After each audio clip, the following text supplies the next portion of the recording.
আগের কথা। রসুলপুর গ্রামে নাজিমুদ্দিন নামে এক ভদ্রলোক বাস করতেন। চীনা ভাষা জানে এমন একজন ব্যক্তিকে নাজিমুদ্দিন খুঁজছিলেন। হঠাৎ চলতি পথে চীনা ভাষা জানে এমন একজনকে খুঁজে পেলেন। বললেন, আমাকে সাহায্য করুন, অনেক কষ্টে আপনাকে খুঁজে পেয়েছি। লোকটা বললেন, আমাকে কেন খুঁজছিলেন বলুন তো। নাজিমুদ্দিন বললেন, আমার এক চীনা বন্ধু ছিল, নাম তার চিং হুয়াই। ওর আর আমার দীর্ঘদিনের বন্ধুত্ব হলেও আমি চীনা ভাষা জানি না। চিং হুয়াই চীনা ভাষা ছাড়া আর অন্য কোনো ভাষাই জানে না।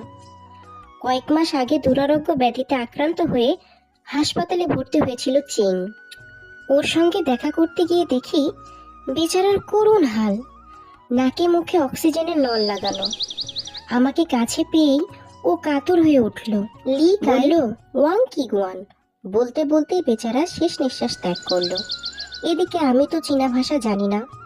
বন্ধুর শেষ কথার অর্থ উদ্ধার করতে আমি দিনের পর দিন ঘুরে বেরিয়েছি।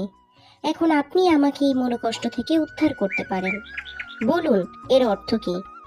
চীনা ভাষা অনুবাদকারী কিছুক্ষণ ভেবে নিয়ে বললেন, এর অর্থ হলো, অক্সিজেনের নলটার উপর থেকে সরে দাঁড়াও। লোকটির কথা শুনে নাজিমুদ্দিন সাহেব অবাক হলেন এবং বুঝতে পারলেন সেদিনের তার ভুলের জন্যই তার বন্ধুর মৃত্যু হয়েছিল।